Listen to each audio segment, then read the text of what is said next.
Nesse vídeo eu vou compartilhar com você a super entrevista que eu fiz com meu amigo e ex-colega de Justiça Federal, o João Otávio Martelletto. Um cara que além de super legal, super bacana, foi aprovado em 9 concursos diferentes, sendo 3 para analistas de tribunais e 3 para defensorias públicas de diferentes estados. Com destaque aí para a aprovação da Defensoria de Minas, em que ele teve a nota 99 de 100, que colocou ele como o primeiro colocado da prova oral. Enfim, um cara que tem muito para nos ensinar, muito para compartilhar com a gente sobre estudo para concurso. E é por isso que eu já te peço para você deixar o seu like e a sua inscrição nesse canal, que são muito importantes, e deixe também o seu comentário nesse vídeo. Diga aí o que você quer saber do João, as perguntas para uma próxima entrevista, que vai ser um prazer a gente responder você num próximo papo, tá bom? Boa tarde, João. Seja bem-vindo aqui ao nosso papo de hoje, nossa entrevista. Estou muito feliz de estar com você aqui hoje. A gente esperou bastante, faz tempo que a gente está combinando esse nosso papo. E chegou numa hora boa, né, em que você já está aí no cargo de defensor, mais uma aprovação para o currículo, mais um sucesso aí nessa jornada. Então, muito obrigado por topar essa entrevista, esse bate-papo de hoje aqui, para a gente ajudar os concurseiros. Obrigado, Rafael. Eu que agradeço pelo espaço. A gente já se conhece de longa data, né? Sempre conversamos informalmente sobre isso e agora fazendo uma live aí para ajudar o pessoal dos concursos. É isso aí, muito bom. A gente teve aí uns 3, 4 anos, né, como colegas de Justiça Federal, passamos ali no mesmo concurso, e agora o João está tomando posse, na verdade já tomou posse, está começando a jornada como defensor público aqui no estado de São Paulo, agregou mais uma aprovação. E falando nisso, vou apresentar um pouquinho, então, anotei aqui, porque a lista do rapaz é longa de aprovações, então vou contar um pouco aqui do que ele passou para mim, né? O João foi aprovado para oficial judiciário do TJ de Minas Gerais, depois analista jurídico do MP de Minas, analista judiciário TRF3 da Defensoria Pública do DF, analista do TRF4, oficial do TRF1, oficial de Justiça, defensor de Pernambuco, defensor de São Paulo e defensor de Minas. Olha aí o nível do rapaz. É isso mesmo? Alguma imperfeição aqui? Legal, muito bom. Então, eu contei aqui 9 aprovações só entre 2012 e 2020, nesses concursos todos. E passou para mim também algumas reprovações, né? Que isso também faz parte da jornada. Analista judiciário da Defensoria Pública do DFT. Qual que é esse cargo aqui? Não, eu escrevi errado. É Tribunal de Justiça do Distrito Federal e Territórios. Tá certo. Não é da Defensoria. Beleza. Defensor do Rio Grande do Sul e defensor do DF. Então, a lista do rapaz é longa, mas a gente vê que o João realmente descobriu os códigos e destravou o negócio dos concursos, porque são 9 aprovações em concursos de alto nível, assim, concurso de analista, concurso de defensor agora, e subindo, né, João? E contando. E, João, fala uma coisa, para a gente começar, então. Por que você decidiu, assim, prestar concurso? Da onde conta um pouquinho também da sua graduação em Direito, né? Como é que você foi caminhando para esse lado, esse campo dos concursos aí?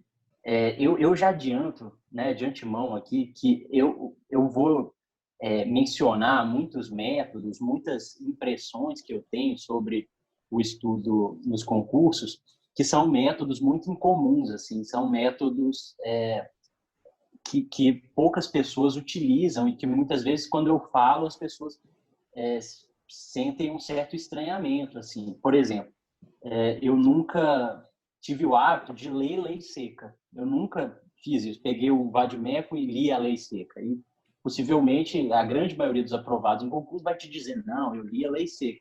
Então, assim, para as pessoas compreenderem, né, por que eu estou falando isso, é muito importante entender esse meu começo da minha jornada, assim, esse contexto em que eu comecei a estudar. Eu entrei na faculdade de Direito, eu tinha 18 para 19 anos, e eu já pensava em fazer concurso, né? Eu sou filho de servidores públicos, então eu tinha uma tendência natural a seguir esse caminho.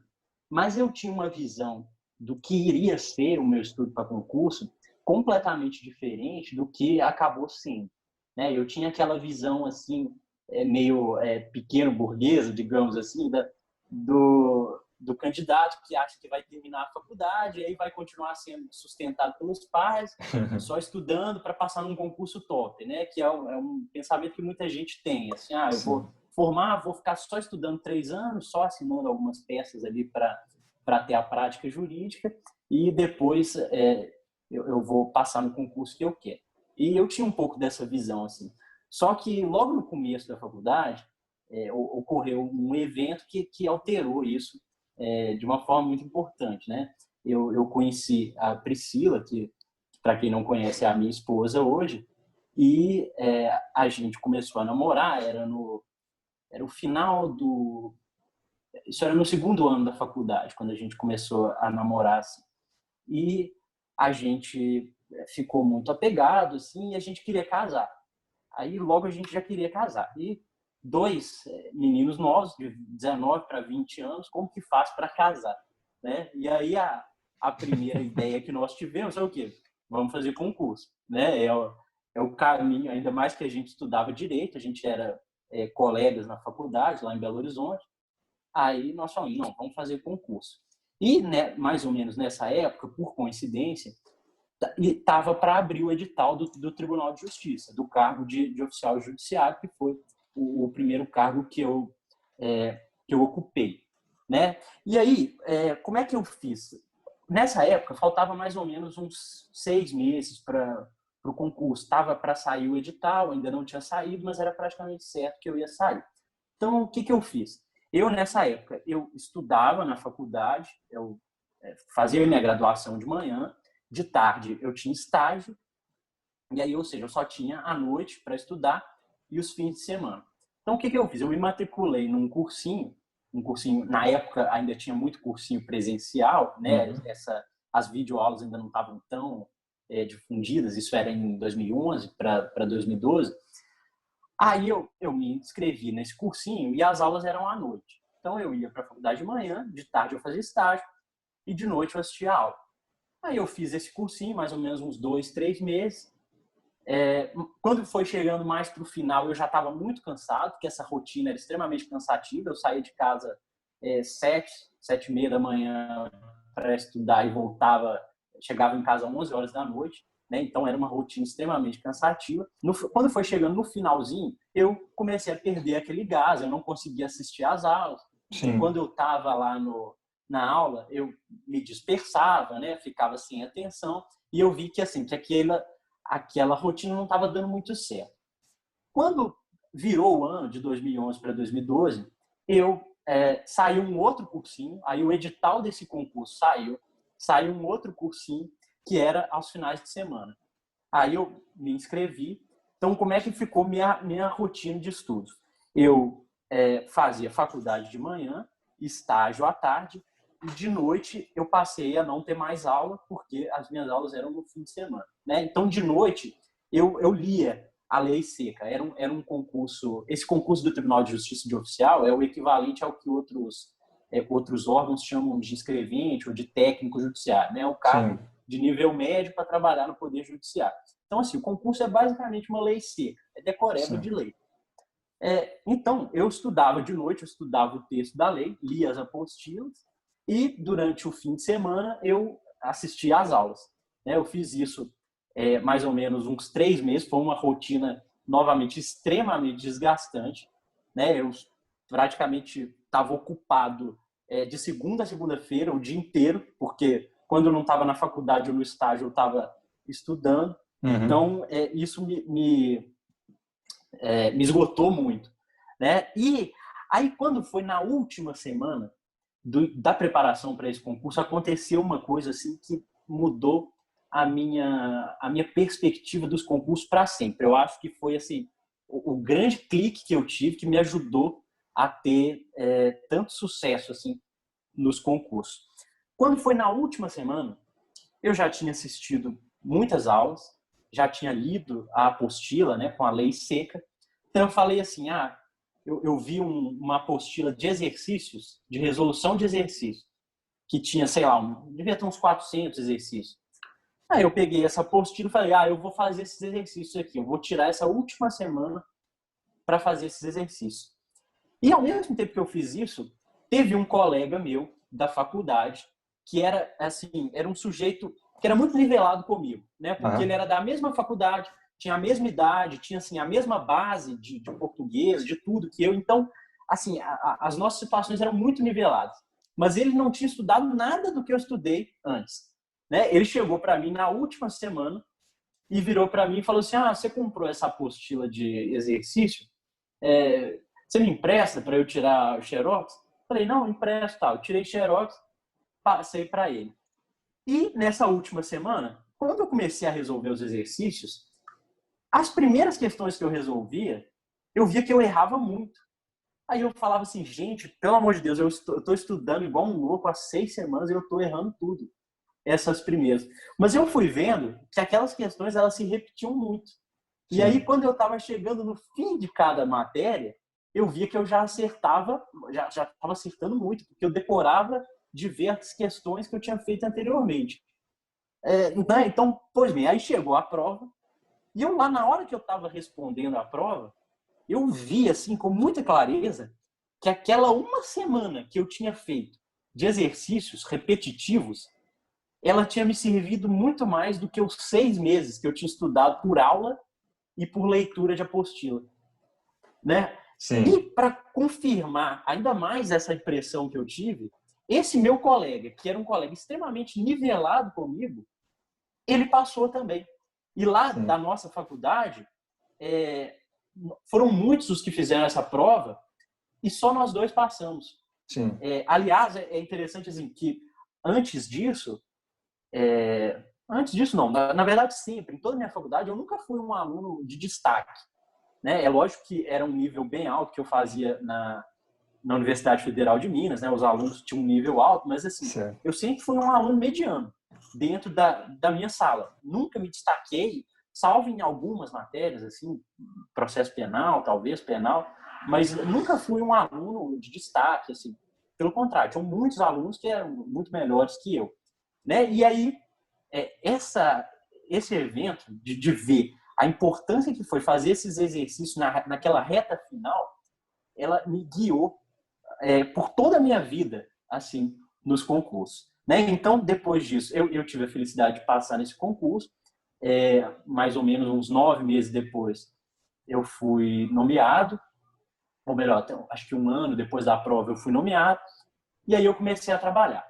Eu estudava, eu meio que larguei assim, os concursos por um tempo, mas foi passando um certo tempo, eu fui naturalmente voltando a estudar e eu voltei a adotar essa postura, ou seja, de focar a minha preparação na resolução de exercícios. Assim, Sim. não usar a resolução de exercício como um plus, né? Como mero meio de revisão, ou então um mero meio de preparação auxiliar. Assim. Era propriamente o coração da minha preparação. Né? E aí eu fiz assim, para o TRF da terceira região, que foi o concurso que eu passei, né? Antes dele teve um concurso que eu fui reprovado, que foi lá no Tribunal de Justiça do Distrito Federal, que eu não me preparei muito, mas depois teve esse concurso do TRF3, que foi o concurso que nós passamos, que eu adotei essa mesma linha, de treinar por exercícios e na prova escrita eu tive a sorte de encontrar um tema que era de direito previdenciário, porque eu não tinha muito conhecimento de direito previdenciário, mas eu soube responder alguma coisa justamente porque eu trabalhava lá no TJ.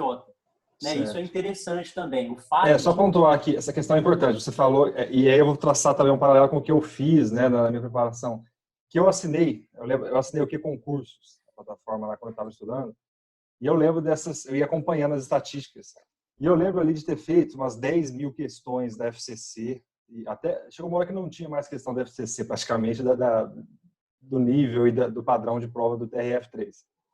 E a impressão que eu tinha, eu já falei isso em vários vídeos aqui, a impressão que eu tinha quando eu cheguei na prova é que eu já tinha visto metade das questões. Então eu lia e falava, eu já estava tão treinado e com a linguagem da banca, com os peguinhas da banca, com as coisas que eles costumam cobrar, que a impressão é que eu estava familiarizado com aquilo. E aí, quando você está nesse ponto que aquilo não parece estranho para você, que parece uma coisa que você já viu, já fica mais tranquilo, já fica mais confiante automaticamente. Eu acho que isso também foi muito importante para mim. Então, essa questão de fazer os exercícios, resolução de questões, uma coisa que a gente tem em comum aí. E também o que você falou antes, outra coisa que eu anotei aqui, é a questão de você ter traçado, ter encontrado a sua própria forma de estudar, né? Aqui no meu canal e em outros que a gente tem por aí, a gente compartilha dicas de estudo, coisas que funcionam segundo a ciência e tudo mais.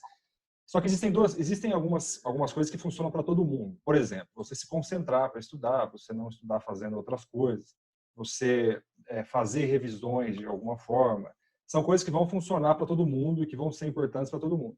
Agora, existem outras coisas que são particulares, né? Que é o caso, por exemplo, que você falou que você foi encontrando. E eu também estudei de uma forma que ninguém estudava na minha turma. Eu também era um aluno mediano. Eu diria que eu estava ali na média 8 da minha turma. E também te passei antes que a maioria das pessoas. Eu acho que muito por entender essa questão de que o estudo para concurso é diferente, né? A gente que vem da faculdade pública ainda, acho que tem isso em comum. Lá a gente, pelo menos lá na Unesp, era muita doutrina, vamos estudar como os autores pensam e ficar discutindo as posições e tal. E aí, a hora que eu escolhi o concurso de analista, eu falei, comecei a analisar as questões e falei, peraí, isso aqui não funciona para esse concurso, pelo menos, isso aqui não vai me ajudar em nada, né? Eu lembro que eu até parei de frequentar o cursinho, que eu fazia o Carreiras Jurídicas lá do LFG na época. Eu falei, não, peraí, esse cursinho é legal, os caras são muito bons, só que a prova de analista não pede essas coisas. Então, é importante ter esse feeling aí e saber prestar atenção, né, no como é cada banca ou cada fase que você está trabalhando é de um jeito diferente. Eu fazia o mestrado também, enquanto eu estudava para concurso, e são coisas totalmente diferentes. Então, ter essa percepção vai encurtar muito o caminho de quem está estudando, assim, com certeza, né? Isso que você falou é interessante, que eu gosto de uma série no Netflix que se chama Fargo. Aliás, é uma indicação para quem está procurando uma série. Não sei se você já viu. E eu estava revendo, esses dias eu estava revendo essa série pela segunda vez. E eu comecei a ver que, como era a segunda vez que eu estava vendo, eu pegava os detalhes com muito mais facilidade, assim, justamente porque eu já tinha sido apresentado aquela série. E isso me lembrou muito o meu estudo para concurso, que era justamente assim, é exatamente o que eu falei. A primeira vez que eu estava fazendo as questões, que era a primeira vez que eu estava me deparando com aqueles temas, eu tinha uma imensa dificuldade, né? Eu errava a maioria. Mas a partir do momento que você começa a ver o mesmo tema na questão 2, 3, 4 vezes, a mão parece que marca sozinho o X. Sabe? Foi impressionante. Assim, essa primeira prova, eu ia lendo assim, o texto da lei seca e parecia que a minha mão já marcava sozinho o que estava errado, o que estava certo, porque eu tinha repetido aquilo tantas vezes, né? Então é como se você estivesse revendo uma série, um filme, né? Muitas vezes e decorando aquelas falas, né? E aliás, outro aspecto interessante que eu vi nesse processo foi o seguinte: quando eu estudava por aula, né, assistindo aula ou então lendo, era um parto, assim. Eu pensava mil coisas. Nossa, eu não vejo a hora de sair daqui. Ficava contando de 2 em 2 minutos a hora de ir embora. E quando eu estava fazendo questões, foi um jeito que eu achei que eu não sofria. Sabe? Eu achava assim, não era, lógico, uma coisa que eu adorava fazer. Eu preferia, né, fazer milhões de outras coisas, mas assim, era uma coisa que eu não ficava sofrendo ali. Sim. Né? E foi assim a minha vida inteira. Então, né, só prosseguindo assim a minha trajetória. Eu passei nesse concurso do TRF3, usando esse método de focar nas questões, né? Eu essencialmente focava em resolução de questões, principalmente naquelas matérias que eram as matérias mais comuns da faculdade: penal, processo civil, constitucional, administrativo. E em relação a matérias excepcionais, assim, que eu não tinha muito contato, né? Por exemplo, não sei, direito do consumidor, aí, nesses casos específicos, eu recorria a um resumo, alguma coisa assim, uma videoaula, só porque era uma matéria, né, que eu não tinha nenhum contato. Então, era para eu ser apresentado ali, para eu não fazer a prova totalmente no escuro. né? E nessa época do TRF3, foi mais ou menos a mesma época do concurso de analista da Defensoria do Distrito Federal, que eu fui muito bem também, fiquei em terceiro lugar, e de analista do TRF4, que assim, eu entrei mais ou menos um ciclo virtuoso, né?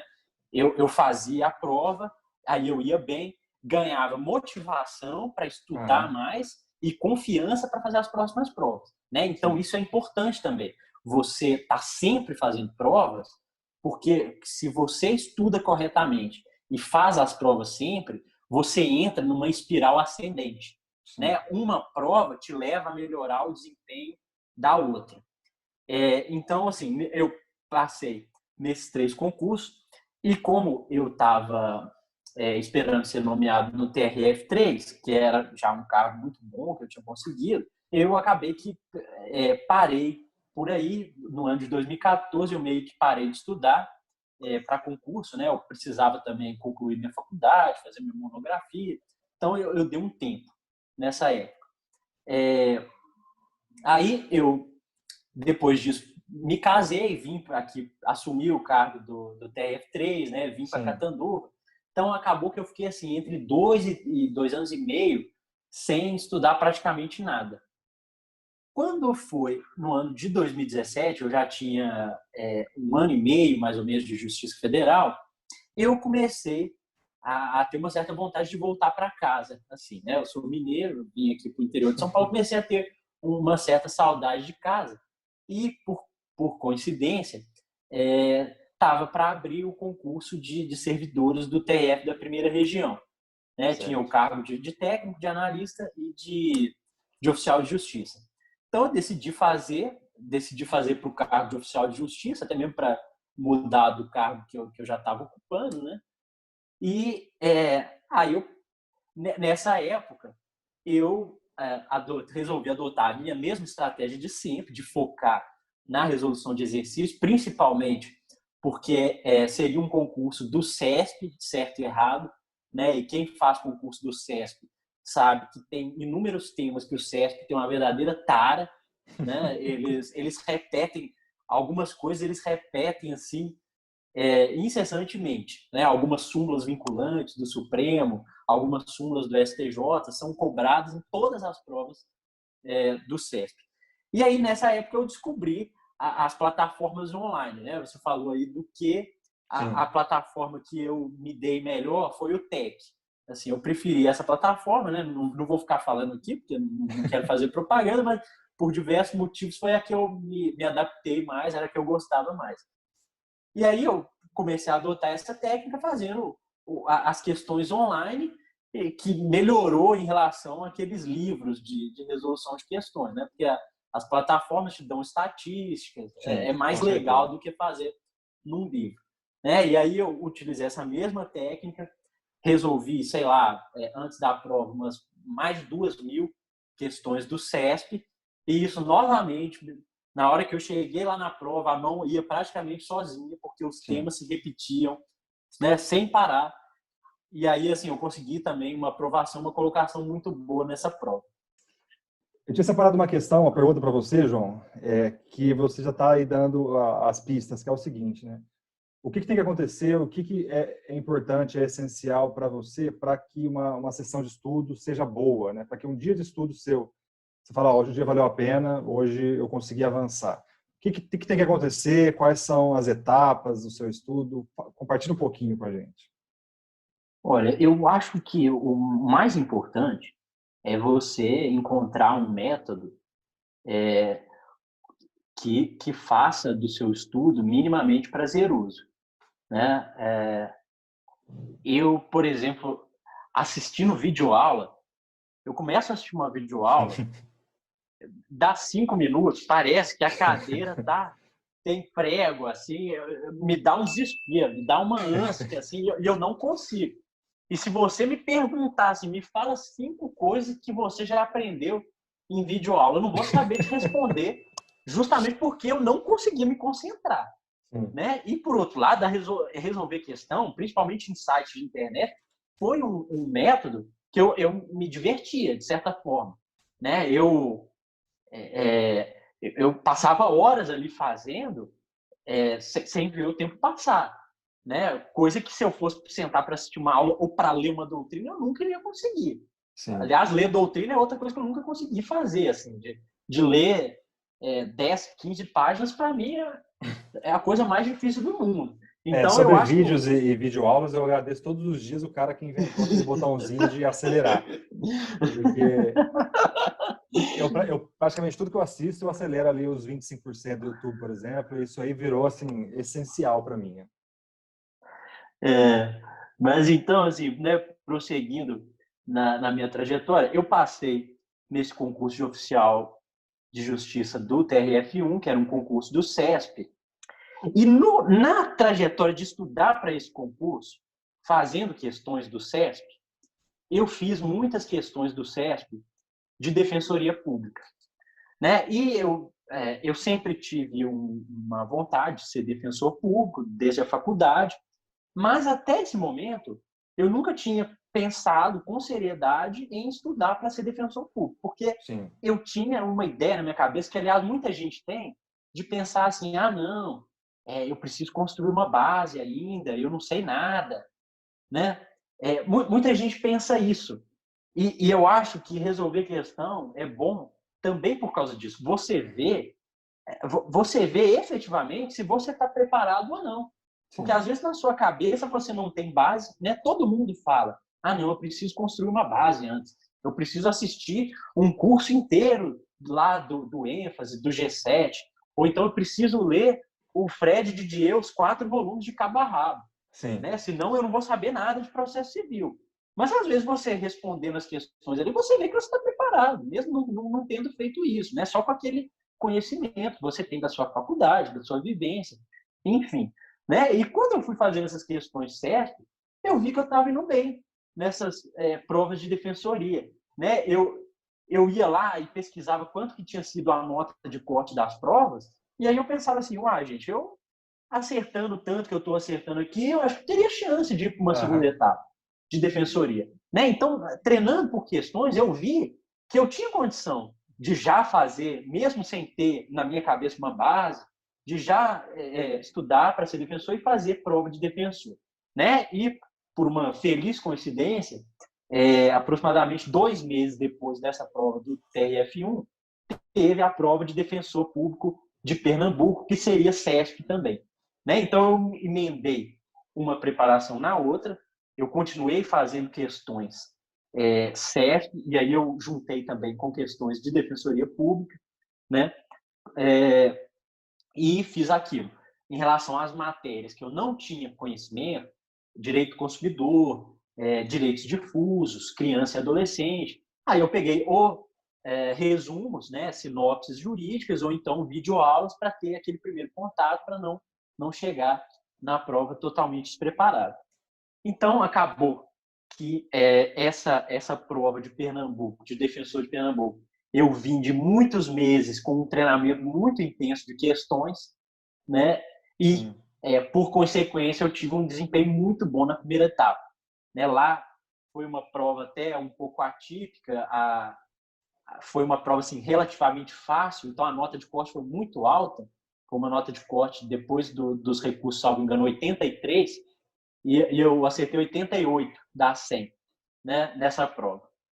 E aí, possivelmente, muitas pessoas se perguntariam, como eu me perguntei, nesse exato momento em que eu vi que eu tinha passado para a segunda etapa, aí eu pensei assim, putz grilo, e agora? Até agora, eu só estudei por questão fechada, não tenho o hábito de ler doutrina, não tenho o hábito de estudar por videoaula, eu não vou saber responder nada, né? Eu vou tomar pau nessa segunda etapa. Aí eu pensei, vou acalmar aqui. E aí, o que eu fiz? Bom, time que está ganhando não se mexe, eu vou usar a mesma técnica. E qual que é a mesma técnica agora? Treinar. Né? Só que agora, ao invés de treinar por questões objetivas, eu vou treinar por questões subjetivas. Né? Existem vários cursinhos que disponibilizam cursos de rodada, né? Em que a pessoa imprime as rodadas, são simulações dessas provas subjetivas, né? E a pessoa responde a a questão escrita, simulando exatamente a condição da prova, e depois manda para o professor corrige, né, faz as observações, e eu me matriculei em 2 cursos desses e fiz isso, né? Tinha um intervalo de 3 meses entre a primeira etapa e a segunda etapa.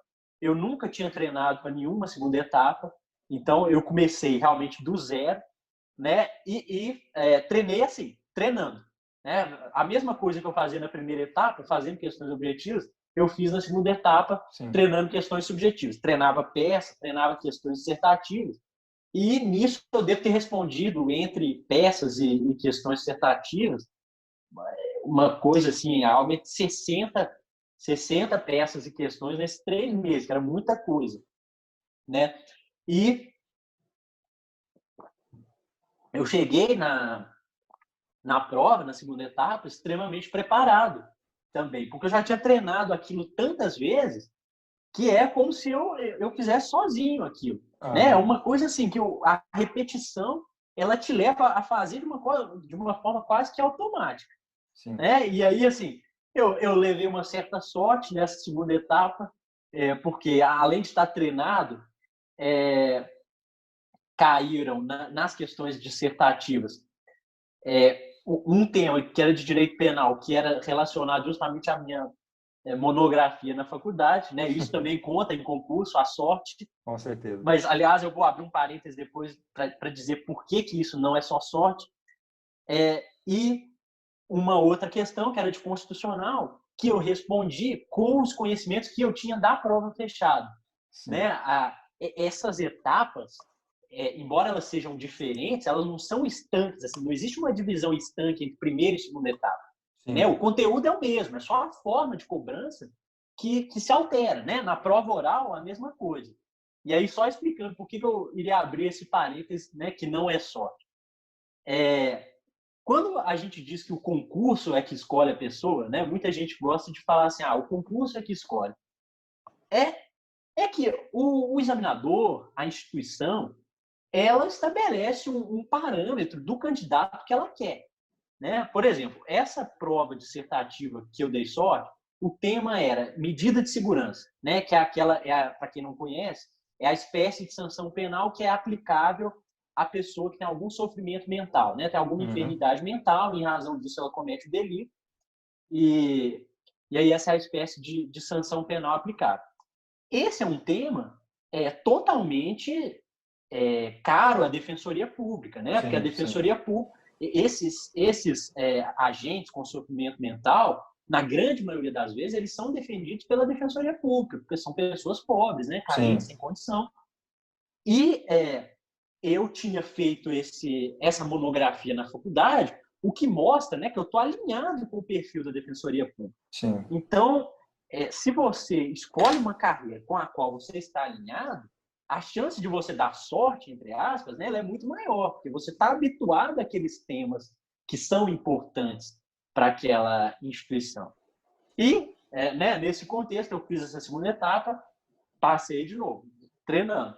E aí, o desespero que eu tinha sentido lá, quando eu passei da primeira para a segunda etapa, foi maior ainda quando eu passei da segunda para a terceira, né? Porque aí eu tinha ido para a fase oral, que é o grande bicho-papão de todo mundo, né? É o grande pavor que todo mundo tem. Ô, João, antes de você contar da última etapa, um outro ponto que eu percebi que também tem a ver com o que a gente está falando e que me chamou a atenção é o seguinte. Eu não sei se é uma impressão minha, mas eu tenho comigo que as pessoas que fazem direito, elas tendem a ser um pouco mais andando na linha, né? Mais assim, bitoladas, entre aspas, eu vou colocar. Então, por exemplo, o cara pega um livro, ele põe na cabeça dele, não sei da onde, que ele tem que terminar aquele livro. Ele começa a assistir um curso em videoaula, pode ser o curso mais horrível, às vezes ele se impõe a necessidade de ir até o final naquele curso, e mesmo que ele tenha outras possibilidades. E então, às vezes traz isso da faculdade também. Então, a pessoa entra no concurso com essa cabeça. Não, eu preciso terminar as videoaulas. Não, eu preciso terminar essa coisa. Não, eu assisti tantas videoaulas. Não, eu fiz tantas horas líquidas. E eu vejo que é importante, que você falou um pouco, essa ideia de entender bem as regras do jogo, né? Você saber, principalmente de qual concurso você vai fazer e de como que funciona o mundo dos concursos. Tanto que isso se refletiu no que a gente falou sobre nós não sermos os melhores alunos da sala, a gente não ter sido os primeiros ali se eu não me engano, no final a minha turma tinha lá a sua classificação geral lá, né? Tipo assim, ao longo de toda a faculdade, a sua colocação lá no ranking dos top 100 lá, que era mais ou menos a minha turma entre manhã e noite. E eu devo ter ficado lá para 40 e pouco, 50 e pouco. Mas na hora de concurso, o meu jogo era outro, a motivação era outra, a forma de estudar era outra, e tem muito a ver com aquela questão de assim, a hora que tinha uma prova na faculdade, eu pensava o seguinte, meu, não tem por que eu estudar tanto essa prova, era meio que uma coisa que estava na minha cabeça, né? Por mais que seja importante, não tinha muito. Agora, quando eu estava para concurso, eu pensava que era a minha vida mesmo, que era o meu futuro, e era um outro jogo.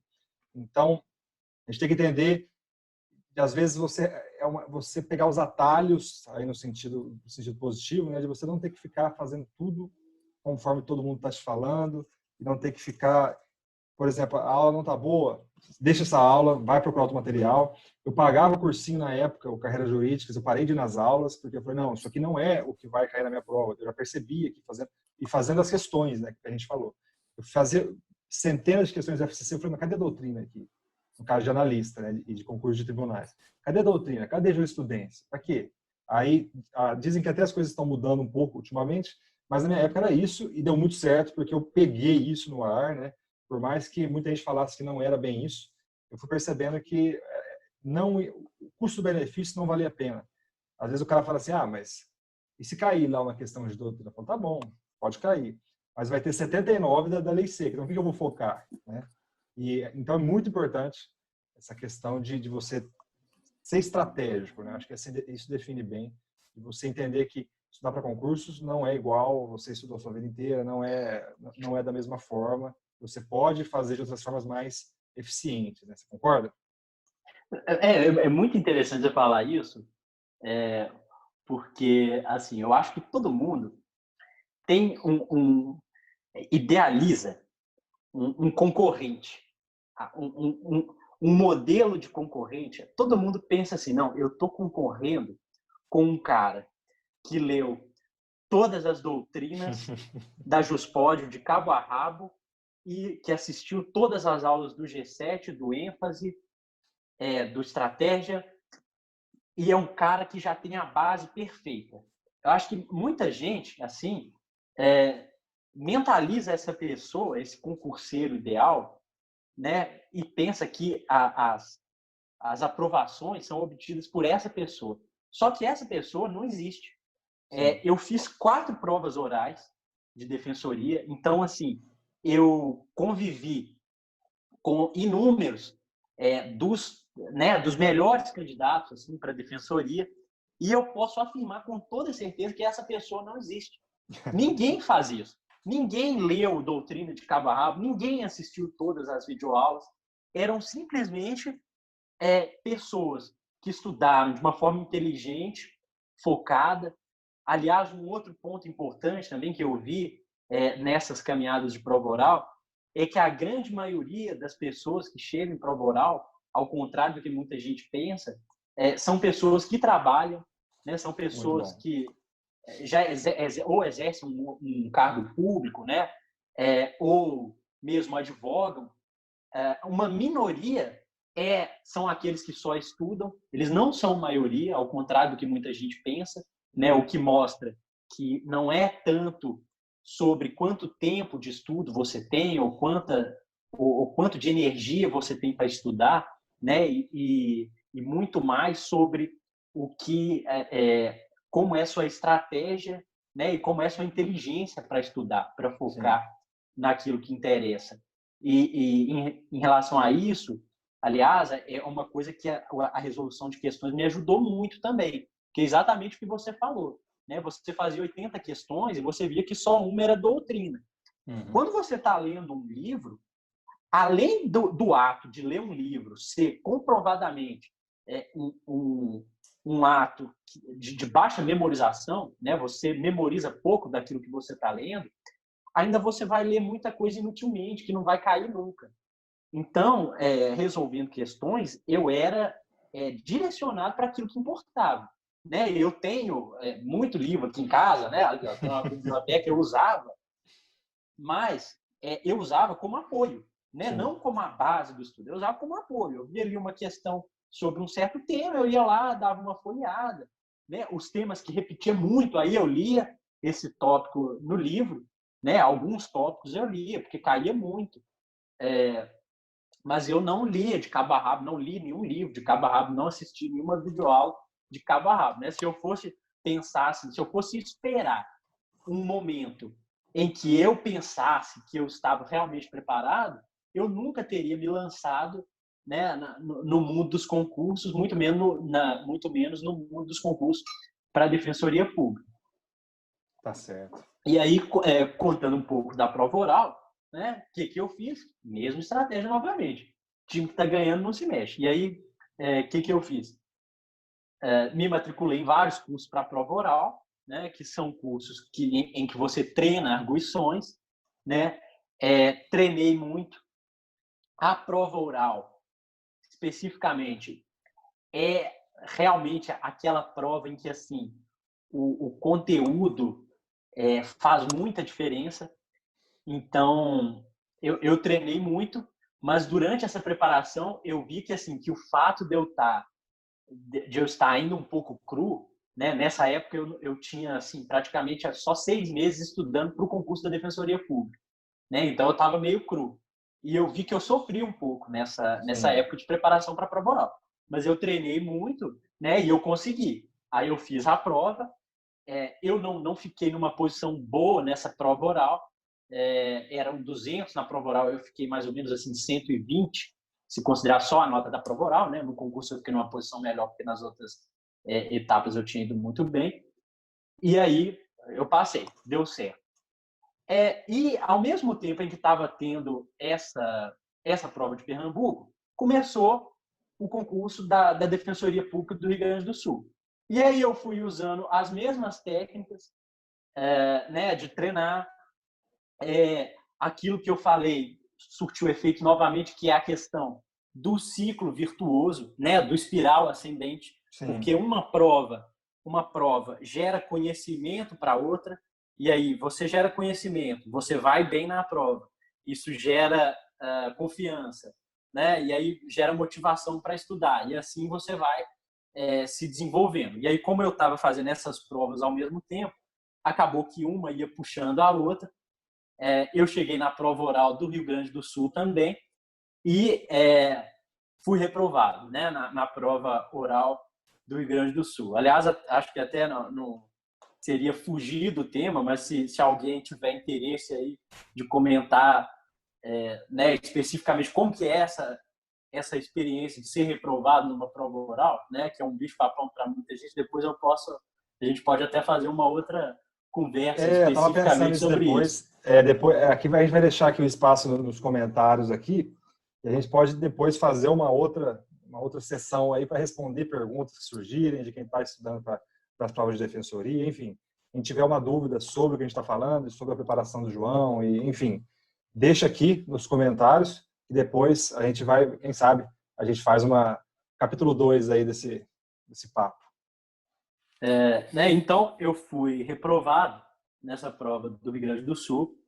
Foi um baque psicológico muito grande. Assim, você ser reprovado numa prova oral você sentir o gostinho de exercer aquele cargo, né? Quando você chega na prova oral, você lá dentro da instituição já é tratado praticamente como um membro daquela instituição, e isso é tirado de você de uma hora para outra, né? É como se o chão desabasse realmente, assim, é uma dor muito grande, mas eu assimilei essa dor, né? E felizmente a primeira etapa do concurso da Defensoria Pública de São Paulo era ser de 15 dias depois dessa prova oral, né? Eu passei uma semana triste, mas aí eu juntei os cacos, falei, não, eu fiz 2 concursos de defensoria, passei em um já, no outro cheguei na prova oral, né? Não vou me abater aqui, vou para essa prova confiante, mas com humildade, né? Humilde, confiante, e continuei naquela estratégia. Fiz mais uma bateria de questões objetivas antes da prova de São Paulo, e aí tive um desempenho muito bom na primeira etapa, né? Que me reergueu psicologicamente, me deu muita confiança de novo, que eu vi que eu estava no caminho certo, né? E eu fui bem também nessa prova, justamente porque eu já estava construindo uma base de estudo específico para a defensoria. Sim. Muito importante, né? Já vinha de 2 concursos da defensoria que eu tinha chegado até a prova oral, né? Ou seja, nessa caminhada aí eu tinha estudado muito os temas específicos da defensoria, né? Esse é um outro ponto importante também, que eu acho que foi determinante para que eu passasse, mesmo estando trabalhando, mesmo sem ter tanto tempo para estudar. João, uma coisa que você falou, eu li esses dias, eu achei demais, eu até compartilhei lá no meu perfil do Instagram, algo que eu vi do Joel Jota, não sei se você acompanha ele, é um cara que era nadador da seleção brasileira, um cara mega disciplinado. Perguntaram para ele, como é que eu faço para acordar 1 hora mais cedo, para conseguir acordar mais cedo? E ele falou o seguinte, faz o seguinte, acorda 2 minutos mais cedo amanhã e 2 minutos mais cedo a cada dia. E no final do mês vai estar acordando 1 hora mais cedo. E essa é uma coisa que tem a ver com você dar um passo de cada vez e com você ter essas pequenas vitórias, né?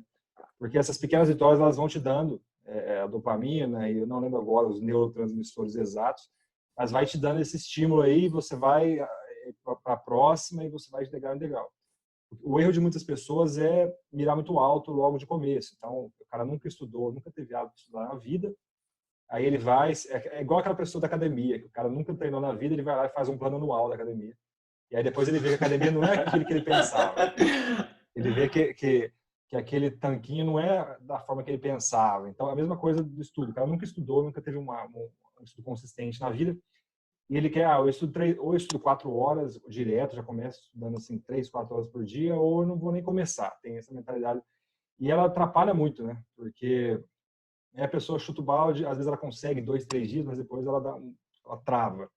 Então, muito legal isso aí, a questão de você ir tendo as pequenas vitórias e aumentando o nível. No seu caso, já eram grandes vitórias, lógico, mas eu falo a importância de você ir tendo esse feedback. Você pode fazer isso durante o estudo, com as questões, por exemplo, né? Então, fazendo simulados, resolvendo as questões e acompanhando as estatísticas lá para ver se você está acertando mais questões a cada mês, por exemplo. Porque essas pequenas vitórias, esses pequenos progressos, aí eles vão te deixar falar, nossa, quer dizer que eu aumentei 1, 2% aqui na minha média. Então, quer dizer que eu estou chegando mais perto, né? Isso é muito legal, principalmente para quem está num jogo aí de médio, longo prazo, uma prova, eu estou estudando por 1, 2 anos. Se não tiver esse feedback mínimo, um retorno de se está melhorando ou não, fica difícil. E às vezes a pessoa leva um tombo muito grande lá na frente, né? Com certeza. Aliás, foi interessante você tocar nesse ponto como que eu faço para acordar mais cedo. Aliás, hoje eu estava, não lembro se foi hoje ou ontem, eu estava assistindo seus stories, você falando, respondendo uma pergunta lá sobre se acordar às 4 da manhã era ou não o jeito mais correto de estudar. Né? E isso, a resposta é a mesma resposta para praticamente tudo. Olha, não existe hora certa para estudar, não existe número de horas líquidas, entre aspas, que você tem que estudar, né? Você, ao longo do estudo, você pode ir mudando a sua rotina, né? Por exemplo, quando eu comecei a estudar, essa época que eu comecei a estudar para a primeira fase de Pernambuco, eu comecei a estudar de madrugada, porque era a hora que aqui em casa estava tudo tranquilo, a minha esposa estava dormindo, a cachorrinha estava dormindo, e aí era a hora que eu conseguia concentrar. Então eu chegava do trabalho, 7 horas da noite, chegava cansado, eu assistia um pouco de televisão, assim, ficava no celular um pouco, e aí eu comia alguma coisa, e depois eu dava um cochilo, assim, eu cochilava entre 9 e 10 e meia da noite, por exemplo. E aí chegava 11 horas da noite, eu começava a estudar. E às vezes eu ia até 3 e meia, 4 da manhã, de 11 às 4. E aí fui assim durante, sei lá, 2, 3 meses, e deu certo. Né? Mas à medida que foi passando, meu corpo foi cobrando, né? Eu não estava dormindo de noite, E aí eu vi, olha, isso aqui já não está sustentável mais. Aí eu mudei, aí eu comecei a estudar de manhã, antes de ir para o trabalho, eu fui me adaptando, né? E isso, assim, não me prejudicou hora nenhuma, esse fato de não ter um horário fixo de estudar, né? De vez em quando eu estudava à noite, de vez em quando eu estudava de manhã. Tinha dia que eu estudava 1 hora, tinha dia que eu não estudava, outro Sim. dia eu tirava atraso e estudava 5, 6 horas, né? Então você não precisa se enquadrar numa regra rígida. Eu vou estudar todo dia de 4 às 7. É óbvio que isso não pode ser confundido com falta de organização. Né? Você tem que ter organização mental, sobretudo, né? De saber o que você precisa cumprir, né? E de se organizar minimamente para conseguir cumprir aquilo ali ao longo da sua semana, do seu dia. Né? Mas essa necessidade de ter uma organização, sobretudo uma organização mental, não significa que você tenha de se enquadrar num padrão rígido, de acordar às 4 da manhã, por exemplo. Né? Então, o que eu ia dizendo aquele momento é que é o seguinte: o fato de eu ter me focado só na Defensoria Pública, para mim, especificamente, foi um aspecto muito importante. Sim. Porque, hoje em dia, as carreiras de elite dentro do mundo jurídico, né, que em regra são 4, magistratura, Ministério Público, Defensoria e Procuradorias, a Advocacia Pública, né, as Procuradorias de Estado e município.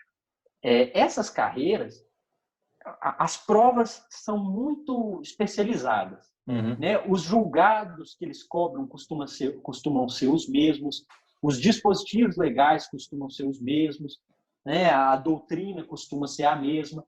Então, se você foca em uma carreira só, você tende a se especializar naquela carreira e ter muito mais facilidade. Né? Isso é uma outra coisa que eu observava nas provas orais. Assim, os aprovados eram quase sempre os mesmos. Né? A gente ficava até muito amigo, porque toda prova oral eram as mesmas pessoas ali. E a gente treinando, né? Fica uma certa panelinha, assim mesmo, porque são aquelas pessoas que focam naquela carreira. Né? Existem pessoas que estudam de forma genérica para todas as carreiras, que têm sucesso também, né? Mas eu, pessoalmente, no meu caso, eu acho que esse direcionamento ele fez muita diferença, né? E, então, teve essa primeira etapa de São Paulo, eu mantive essa estratégia sempre, e de uma forma quase que simultânea também teve o concurso da Defensoria Pública de Minas, então acabava que o estudo de um ia levando ao estudo de outro, né? Um ia contribuindo para o outro, e eu fiz assim, passei para a prova oral de ambas, e aí que eu vi, assim, no fim da minha vida de concurseiro, né? Eu nem gosto muito dessa palavra, mas no fim da minha vida de concurseiro, eu vi mesmo que, assim, que no meu caso, o treinamento, ele como que ele faz diferença, né? Que aí eu cheguei nessas 2 provas orais, que possivelmente foram as 2 últimas provas que eu fiz na vida, e como eu tinha feito já 2 provas orais no intervalo de 1 ano antes, né? Eu tinha feito a prova de Pernambuco e do Rio Grande do Sul, eu tinha treinado muito, né? Então eu estava chegando para a minha 3ª prova oral, mas até então eu não tinha tido um desempenho bom nas provas orais, né? Em uma eu tinha ficado na metade de baixo dos classificados e na outra eu tinha sido reprovado. Mas eu cheguei para essa 3ª muito treinado, né? Eu já tinha treinado muito, já tinha a experiência de 2 provas, e aí dessa vez eu treinei para valer. Eu dupliquei o regime de treinamentos em arguições que eu tinha feito nas provas anteriores, né? Eu treinei muito, e aí quando eu cheguei na prova de São Paulo, que foi em novembro do ano passado, eu falava de uma forma assim, extremamente natural, eu respondia as questões de uma forma extremamente natural, porque entre arguições treinadas em cursinhos e as provas propriamente, eu devo ter passado antes dessa prova por cerca de mais de 100 arguições. Sim, né? Então, muito bom. na hora que eu sentava lá, eu já não tinha mais aquele pavor de pensar assim, nossa, e se eu não souber responder nada? Porque eu sabia, eu já tinha essa experiência que eu ia saber responder, Sim. né? Então eu tinha uma tranquilidade assim para responder. E aí fiz essa prova de São Paulo. Felizmente tive um desempenho muito bom, fiquei em 10º lugar na prova oral, considerando só a prova oral. Tá subindo do nível, rapaz. E aí chegou na minha última prova, né, que foi da Defensoria Pública de Minas. Eu tive esses 5 meses, mas assim, eu já estava muito cansado. Acabou que uns 3 desses 5 meses eu fiquei meio que descansando, assim, não estudei. Mas aí, nos 2 meses antes da prova de Minas, eu voltei àquele regime de treinar muita arguição. Fui a Belo Horizonte 2 vezes para fazer cursinhos de arguições. Treinei arguições com colegas de forma online também. E aí, para coroar, como eu cheguei extremamente experiente em prova oral, né, repetindo as arguições sem parar, aí eu tive a felicidade de ser o primeiro lugar na prova oral da Defensoria de Minas, justamente porque eu vinha tanto de uma jornada de 2 anos estudando para a Defensoria, né, dessa forma, sempre por meio do treinamento, e também porque eu estava muito treinado em arguições orais. Muito bom, João. Então, E aí, assim, você falou para mim que foi 99 de 100 a nota, né? O cara não deu 100 para não dar o braço a torcer. Tenho certeza que era, não, era realmente 100 mais ali. foi uma nota justa. João, muito bom. Me fala uma coisa. Você percebe alguma diferença? Me fala se existe essa diferença, qual que é, entre o João que passou nos primeiros concursos, aqueles concursos de nível médio e os concursos de entrada ali no começo, para o João que passou nas provas de defensoria. Teve alguma coisa que mudou, tanto na sua forma de pensar, na sua mentalidade, ou na sua forma de estudar? Existiu algum degrau, assim, algum avanço que você teve? Ou era basicamente o mesmo estilo, a mesma rotina e a mesma forma de estudar? Olha, em relação ao meio de estudar, era basicamente o mesmo, né? Eu gosto de usar até uma metáfora, que é o seguinte: eu me via, quando eu estava estudando, eu me via como uma espécie assim de um atleta olímpico, né? Vamos pensar um atleta que pratica, por exemplo, o salto com vara. Esse atleta que pratica o salto com vara, ele não fica lá estudando na casa dele como que se salta com vara, a teoria de como se saltar com vara. O que ele faz? Ele vai para a pista e salta, né? E ele repete, sem parar. E essa repetição é que leva ele à excelência. Então, eu pensava na rotina dos concursos mais ou menos como se fosse isso, né? Cada concurso é como se fosse um ciclo olímpico.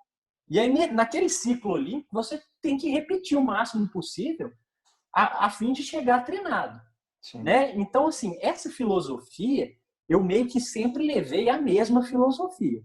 O que eu evoluí muito, assim, que foi importante, à medida que eu fui fazendo mais provas, foi desenvolvendo técnicas de controle emocional e de procedimento emocional no momento da prova, né? Eu sempre, assim, eu mentalizava alguns mantras quando ali naquele momento em que você está, aquela 1 hora que você chega e senta naquela sala de concurso que está todo mundo em silêncio, eu sempre sentava ali, fechava o olho, ficava concentrado e pensava em alguns mantras, né? Eu pensava assim no mantra concentração, serenidade, né? Ou seja, concentração para ter o máximo de atenção ali, para não deixar a falta de atenção atrapalhar, serenidade, não deixar o nervosismo tomar conta, né? Ficar calmo para conseguir pensar, lucidez. Eu acho esse conceito extremamente importante no momento da prova, porque quando a gente está fazendo prova, é como se a gente entrasse num estado de transe.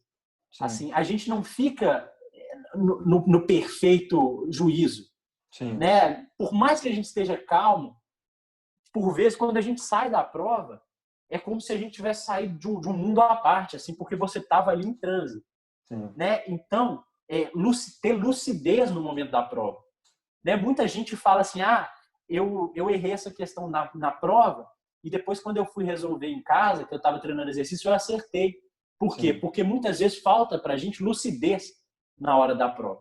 Né? Então, esses eram basicamente os meus 3 mantras. Assim, ó, concentração, serenidade e lucidez. Né? Não deixar ter serenidade demais a ponto de perder a concentração, mas também não ter concentração demais a ponto de perder a lucidez. Né? Então, assim, o que eu evoluí ao longo da minha jornada foi isso. Foi essa forma de lidar com o momento de fazer prova, né? Principalmente na prova oral, que é muito importante ter esse controle emocional. Muito bom, João. E assim, é importante. Isso até me lembrou de uma coisa que eu tenho pensado e percebido ultimamente, que é o seguinte: a gente está vivendo uma época, não sei se você percebeu e já está presente para isso, que é o seguinte: conhecimento hoje é commodity. Hoje, no Instagram, no YouTube, você encontra qualquer disciplina, com raríssimas exceções, você vai encontrar qualquer coisa, aulas e os melhores professores te ensinando qualquer coisa. Então, o acesso ao conhecimento hoje, ele está praticamente total para quem tem uma boa internet. Né? Então, uma grande chave, uma grande questão que vai diferenciar realmente é essa inteligência, gestão emocional, né, da pessoa conseguir se disciplinar ou se convencer, entre aspas, para fazer o que ela tem que fazer e para estar presente na hora de uma prova oral, por exemplo. De, peraí, eu estudei para isso, eu me preparei para isso, então eu não estou indo para...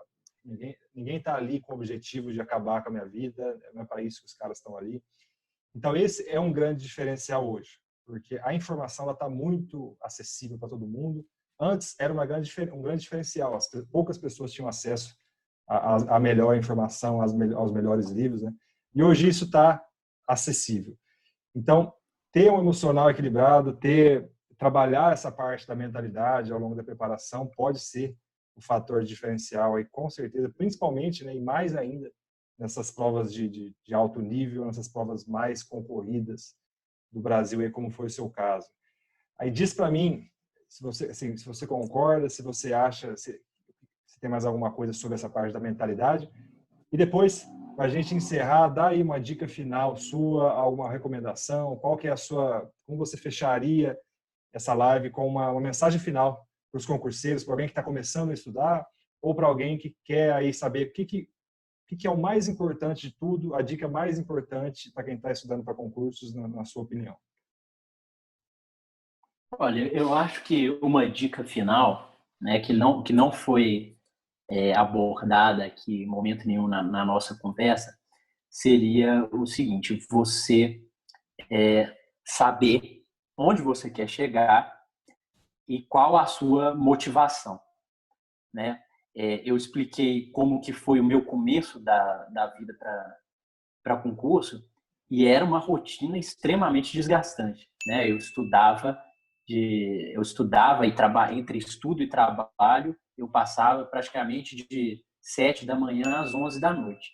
Sim. E eu só atravessei esse momento porque eu sabia o que eu queria, né? O que eu queria era passar em um concurso para poder casar. E eu sabia qual que era a minha motivação, né? Que era exatamente isso. E isso é lógico que depois minhas motivações foram mudando, Sim. né?